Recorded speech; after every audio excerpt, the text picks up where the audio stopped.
Kula nuwun. Assalamualaikum warahmatullahi wabarakatuh. Waalaikumsalam. Salam sejahtera untuk kita semua. Om Swastiastu, Namo Buddhaya, salam kebajikan, Rahayu. Om Swastiastu, Rahayu. Salam budaya untuk semua teman-teman dimanapun berada. Ketemu di channel Purbasmara Official. Kali ini tidak seperti biasa. Biasanya ini selalu ngomong di depan the box saya. Tapi kali ini akan jagungan santai. Tapi semoga bermanfaat dan juga bermakna. Nah, ini suguhannya sudah komplit. Sajene. Kayaknya komplit ini. Sajene komplit. Ini macam-macam ya, ada kopi, ada jahe, ada intip. Saudara sekalian, kali ini ada teman saya dan juga kalau dari segi umur ya anak saya. Karena ini baraane Mas Aji ngundang. Ini Mas Suluh ini baraane anak saya dan dulu juga murid saya, mahasiswa saya di Institut Seni Indonesia jurusan pedalangan. Tapi sekarang dia juga udah pakar di bidang, terutama bidang wayang, sudah hafal, lebih hafal daripada saya. Nah, ini spesial karena apabila Anda sering melihat di YouTube, Pak Suryane wajahnya sering muncul di Ngaji Roso. Dan juga channelnya Mas Tinus sendiri ini namanya Mas Tinus.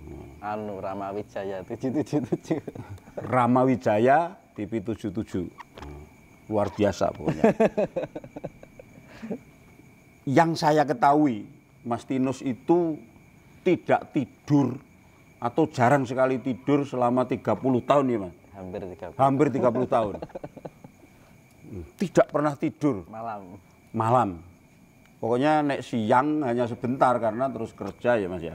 Kalau ada kebanyakan kerja. Tidur kadang pusing. Oh, kalau banyak tidur pusing ya. Enggak, misalkan kalau HP itu kan ada yang fast charger 33 watt. Kalau saya nek kurang tidur malah pusing. Wah. Umat. Tapi kan ini apa ya? Wis diniati atau memang kelebihan ya? Kalau kelebihan jelas itu karena kebiasaan karena orang tidak tidur malam. Semalam suntuk sampai pagi itu jarang yang kuat, Mas. Kalau saya kuat tapi kan dalang. Lebih kuat lagi kalau upahnya banyak. Kalau menahan lapar mungkin lebih mudah. Yang sulit itu menahan tidur. Iya. Benar. Menahan tidur. Ini Mas Suluh Yuniarsah nih. Ya sering melek malam atau? Ya sering Pak. Sering. Kalau tidur paling enggak setelah jam 12 ke sana itu tidur, tapi nanti jam 3 juga udah bangun. Jam 4. Nah, penerawangannya itu luar biasa menurut saya. Mas Tinus ini istimewa dan juga yang saya heran itu loh, sesuatu yang dipandang dari supranatural tapi juga dicocokkan dengan logis.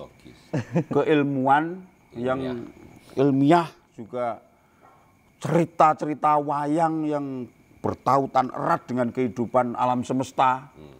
Kehidupan manusia itu dibabarkan dengan sangat kompleks dan juga detail dan juga cara Jawa ini ilmu godak gadok. Ini betul godak gadok. Nah, gini Mas Tinus. Ya bagaimanapun kan saya sudah dianggap orang tua dari segi umur ya. Dan saya juga sudah malang melintang berkutat di dunia wayang. Ya karena channel saya itu channel wayang lah. Katakanlah begitu ya, kita memang berbicaranya ya pokoknya ya wayang dan wayang lah. Tapi kali ini karena berbicara dengan panjenengan yang juga tahu banyak tentang hal-hal yang non jauh di luar pandangan seorang yang lumrah seperti saya, itu ngopo Mas? Tentang ya katakanlah kita bikin topik aja dalam pembicaraan ini supaya nanti tidak ngalor ngidul. Nek Mas Tinus itu tertarik dengan apa di situasi dan kondisi saat ini? Misalnya kalau dari Ramayana apa, dari Mahabharata apa, atau mungkin perang besar atau apalah. Nopo Mas?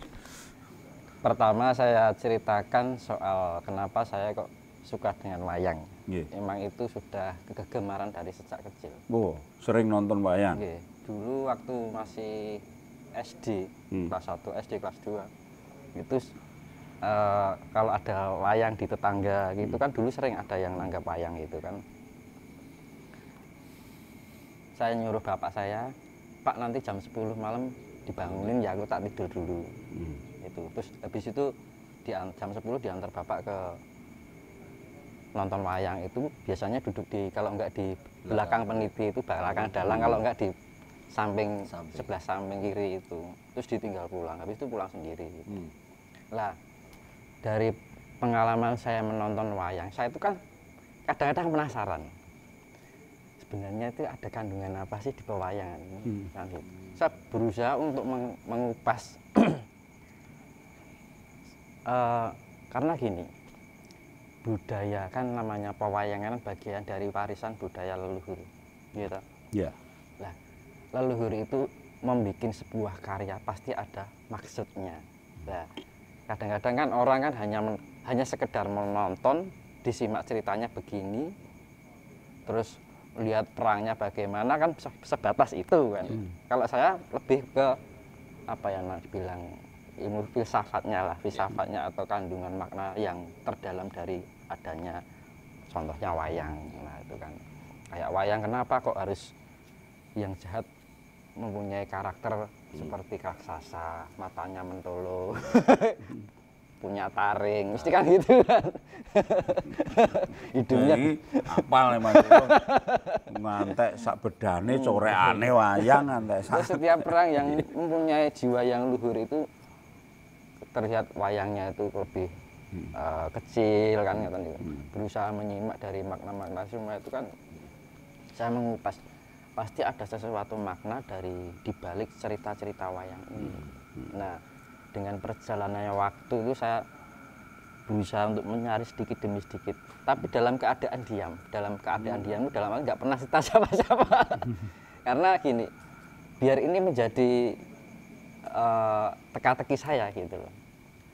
Suatu saat nanti siapa tahu apa yang saya cari itu bisa bermanfaat buat orang lain atau orang banyak juga. Gitu. Ternyata setelah dari perjalanan itu ada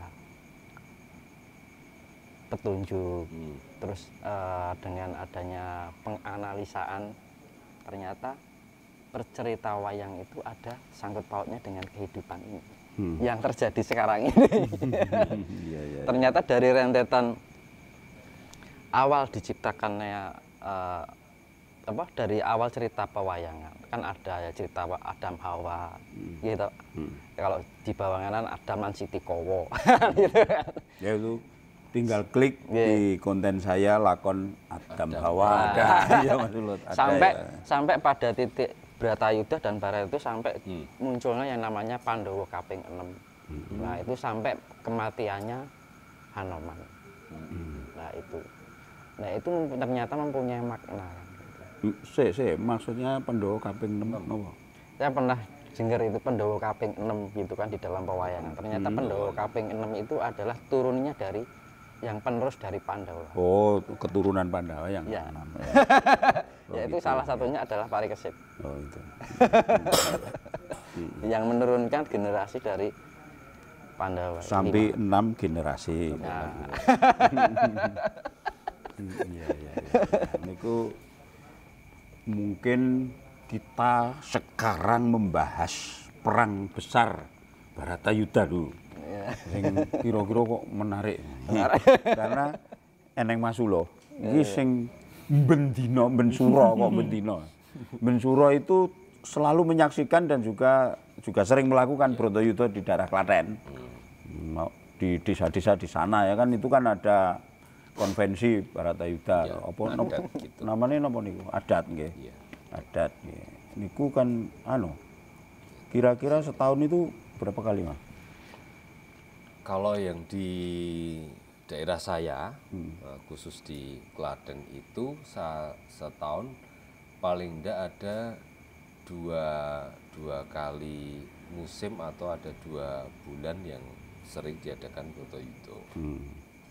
Itu di bulan Ruah dan Suro. Suro. Tapi ada juga beberapa desa itu yang justru di bulan Mulut, seperti di desanya Mbah Senden itu. Oh, iya. Kalau Brotoyudo Mulut itu. Kalau di Iya. daerah saya kan daerah Kebun Agung itu. Bonagung Grasa. Ya, Ini Mas itu tiap tahun Inus itu di sekali. Gondang Sragen, kalau Mas Ulu itu di Klaten. Jadi podo-podo duwe adat budaya Brotoyudo Jaya Gitu. Binangun. Dan di sana kan juga Sragen kan pusatnya para dalang dan Yogo Sundai Sinden. Dan juga sebenarnya sering saya katakan bahwa poro pepunden dalang di Sragen, di Gondang itu terutama kan dulunya dari Klaten. Dari Klaten.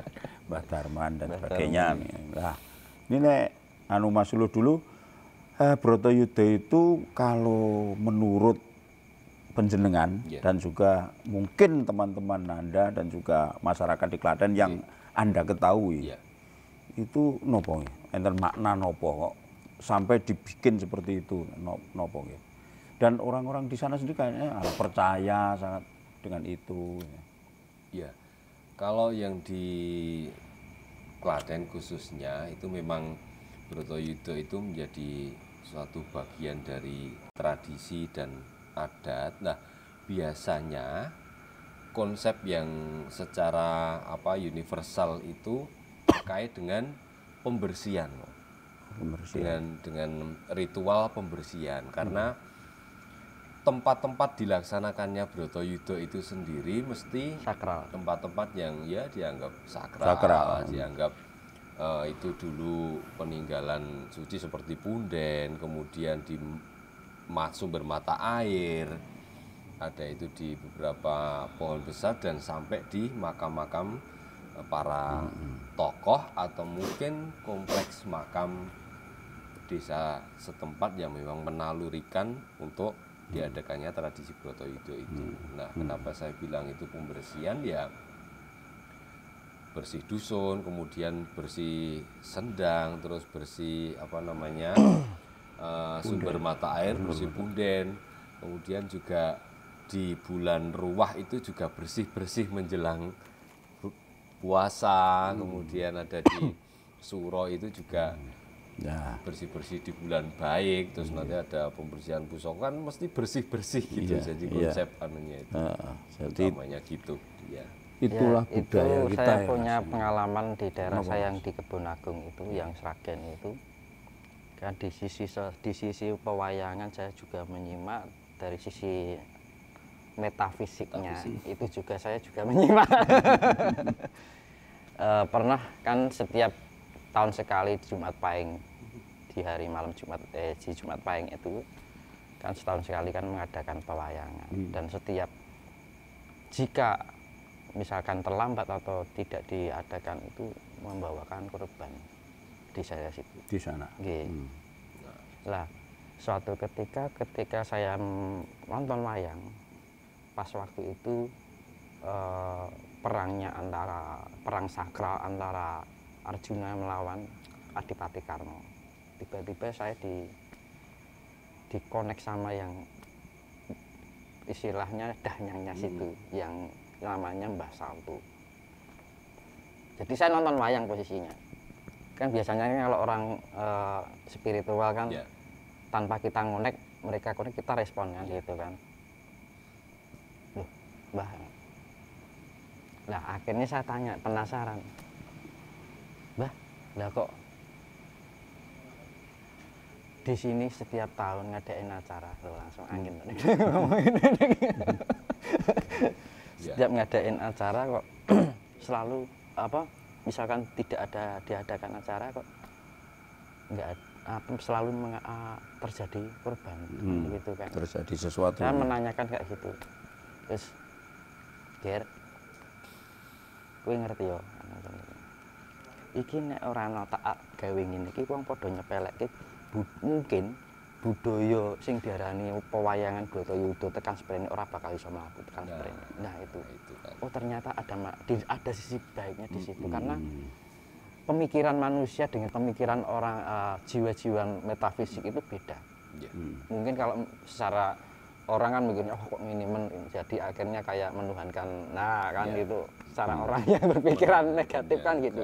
Ternyata mereka justru malah memikirkan sebuah mempertahankan keluhuran manusia melalui budaya pewayangan. Karena di balik pewayangan itu banyak makna-makna tersirat dari kehidupan. Gitu. Nggih. Biar nek ora tak gawe ngene budaya iki lho wayang Bratayuda sing dienekke ngene iki ora bakal kelakon tekan sprene. Oh ngoten nggih. Ya. Terus ngeten. Kowe simakan apa to sejatine cerita ning pewayangan Bratayuda. Sampai saya dikasih tahu kowe golek ana sakjroning artine ana ning gunungan kaya apa. Kenapa kok dienekke wayang Bratayuda sampai di oh nggih Mbak kula pelajarane, kula kupase. Akhirnya dengan itu ternyata saya timbul kesadaran untuk mengupas itu.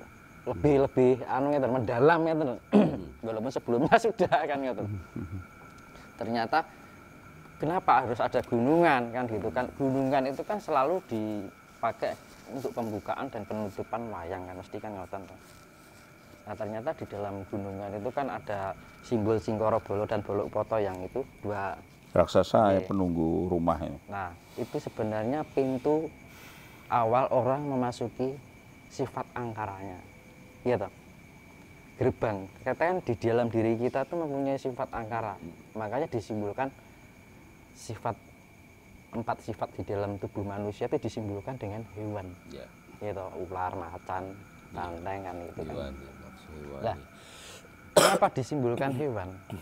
Karena sebenarnya sifat manusia itu terdapat sifat hewan itu sendiri jika tidak mau memeliharanya. Jadi makanya itu sama aja yang Pandawa 5 itu kan Puntadewa kan getih putih yang sifatnya suci. Sing ini sifatnya kan sifat sebenarnya mempunyai sifat hewan ini tadi. Ini harus ada sinkronisasi, keseimbangan. Makanya kalau ini nggak ditoto, nggak diemong karo Kang Mase ini yang pertama, mereka akan sifatnya liar. Makanya kan raksasa kan sifatnya liar. Nah liar itu kan simbol dari hewan itu sendiri. Makanya kenapa alasan leluhur kita memberikan simbol empat sifat di dalam tubuh manusia itu dengan bentuk hewan. Nah karena ketika orang itu tidak mampu mengendalikan sifatnya, maka mereka perbuatannya akan seperti tidak selayaknya manusia. Makanya dia nek masalah simbolisme dan sebagainya kuwi ngono kuwi. Nek sing ngarani otake gathuk enek. Terus enek sing tapi justru yang penting malah leluhur kita membuat itu dengan penuh logika. Iya, Rasional. rasional. Karena zaman sekarang kenapa dianggap mitos? Karena otaknya belum sampai. Jadi dianggap mitos ya. Kalau orang sudah menemukan secara real bahwa itu sesuatu ilmu yang benar-benar rasional. Bratayuda apa nek Mas Tinus memanai apa? Bratayuda apa Bratayuda Jaya Binangun apa Brontayuda? Kan ada penyebutan ya Barata, Broto sama Bronto gitu kan. Kalau Barata itu kan sebenarnya kan di dalam kehidupan itu kan saudara artinya gitu.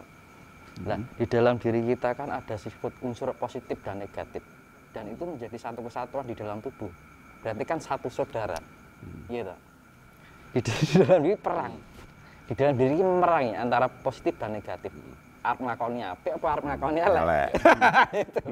Itu harus perang terus. Dan ini dengan peperangan ini secara jagat alit ya. Kalau jagat gede ini ya nanti sendiri lagi. Itu akan mengikuti juga keselarasan antara karena jagat cilik dan jagat gede itu kan suatu cerminan. Nah, ini ada peperangan antara unsur positif dan negatif ini sampai hingga menemukan titik keseimbangan. Karena di dalam kehidupan alam semesta ini akan terwujud jika ada unsur positif dan negatif. gitu. Makanya kan nek wong listrik ini kan ada unsur positif dan negatif. Dan ini menghasilkan arus listrik yang lampu itu, cahaya itu. Nah, listrik itu juga bisa muncul listrik kan ada perputaran yang namanya magnet itu kan. Nah, magnet itu dihasilkan dari hasil perputaran. Mulai diarani wong cakran. Gitu. Makanya di dalam wayang kan mesti selalu ada hitam putih. Nah. Gitu Mas. Makanya nggarap wayang barang ki jane ki ya piye ya. Kita itu jane nek saat-saat ini mungkin ada sesuatu yang hilang. Nggih. Jadi hilang dari ranah wayang itu sendiri. Yang mana dulu-dulunya kita itu mendapat banyak dari wayang itu. Jadi pedoman hidup ya. Sekarang itu ada banyak yang hilang kayaknya. Tidak salah, generasi kita yang sekarang tidak salah. Tapi kemungkinan itu juga kehendak yang Maha Kuasa, juga kehendak alam itu sendiri. Okay. Dan mungkin juga kesalahan dari kita sendiri sebagai manusia yang juga tidak mampu menyelaraskan antara positif dan negatif tadi. Okay. Sehingga kalau di dalam wayang kan jelas, misalnya dalam Ramayana itu kan mesti ada pertempuran antara Rahwana dan Sotowis. Ya, itu ada maknanya ya. Mesti engko nek di lain waktu ganti Ramayana sing kita gandeng sekarang itu memfokus di Baratayuda dulu ya. Itu positif negatifnya Pandhawa itu ming 5, Kurawa 100 gitu. Ki jane nek dihitung secara jumlah itu kan tidak imbang. Tidak imbang.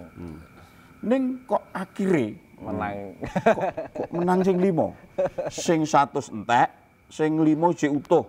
Bratayuda jek utuh kan.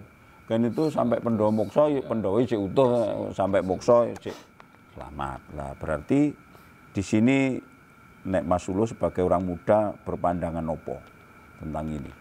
So, tentang iki lho, positif negatif. Kurawa 100, Pandhawa mung 5 dan juga mengapa ya kayak di Bratayuda di desa tertentu kok Dursasana barang iki kok koyone anu banget ya. Kaya tokoh banget. Iya. Kaya dominan banget dan kok kayak mengalahkan Salya, kaya mengalahkan kehebatan Bisma.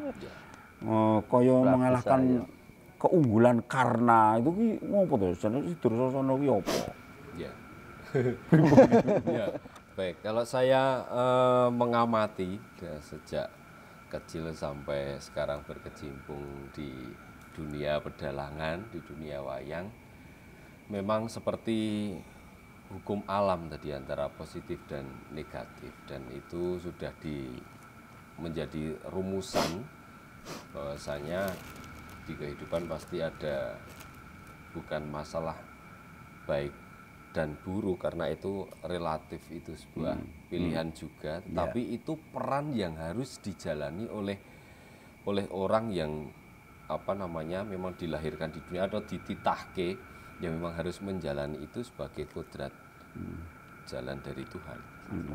Makanya istilahnya setiap orang mempunyai jalannya masing-masing, dan itu memang sejak lahirnya sang Adam pun dulu ketika berputra 1-2 orang, sebelum banyak orang pun itu kan sudah ditunjukkan bahwa itu ini berperan seperti ini berperan baik antara Qabil dan Habil, itu bagaimana mereka dari satu keturunan tetapi Bermusuhan. punya peran yang sangat berlawanan sekali, dan itu kemudian sampai turun menurun sampai ke berbagai peradaban dan berbagai generasi seperti itu, dan itu menjadi oleh Tuhan memang diciptakan sebagai sebuah pelajaran.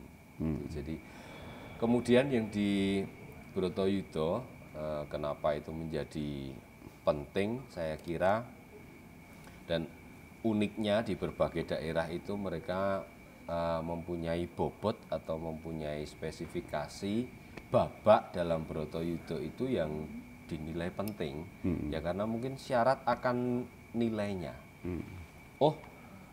nilai yang ingin ditanamkan di daerah ini mungkin sesuai dengan kehidupan masyarakatnya atau terdahulunya itu ada sejarah apa mungkin itu yang paling pas untuk mendidik masyarakat di daerah ini itu yang yang ditonjolkan adalah di bagian jambaan semisal.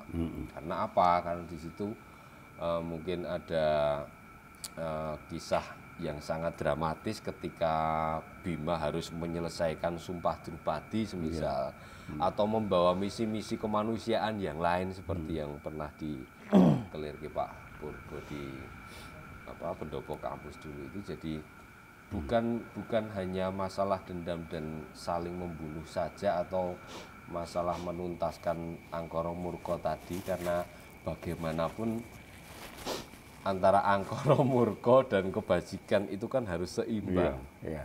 Bahkan kalau dinilai dari satu sisi, satu kacamata, Bima melakukan pembunuhan yang sangat brutal, bahkan melakukan mutilasi dan lainnya, itu kan sudah sifat hewaninya atau ngiwake rasa kamanungsan dengan bahasa lain seperti itu. Nah, kenapa itu harus terjadi gitu ya? Karena penyeimbang di situ. Kalau di beberapa kepercayaan seperti Hindu gitu, Bima sudah berperan sebagai Siwa Bhairawa.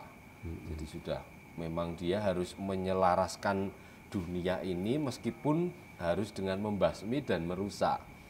Sebagaimana yang Maha Kuasa, Tuhan juga melakukan itu pada kehidupan ini. Kadang orang harus dikurangi dengan adanya bencana alam, dengan adanya sesuatu hal, kecelakaan atau apa, yang itu mesti ada kerusakan begitu. Jadi itu kemudian ada yang Karno Tanding, ada yang Abimanyu Ranjab. Nah, yang uniknya juga di bagian Abimanyu Ranjab ini, karena ada beberapa konvensi dari masyarakat itu yang ini tidak boleh dilihat oleh ibu-ibu hamil, ini tidak boleh dilihat oleh orang-orang tertentu gitu, karena ya itu punya imbas secara psikologis ternyata. Ya, dan banyak hal tentang itu, makanya Bratayuda itu menjadi suri teladan yang bagus. Ditradisikan kemudian itu. Sebuah konsep pembelajaran yang ditradisikan gitu. Jadi itulah saudara. Jadi kita sebagai bangsa yang mempunyai kebudayaan, terutama kesenian wayang ini sendiri yang sangat luar biasa. Jadi kalau kacamata saya sendiri sih, saya itu ngiwo ya oke, nengen ya oke. Wes pokoknya dari kacamata apapun saya menghasilkan baik. Iya, karena pada prinsipnya itu adalah dharma hidup.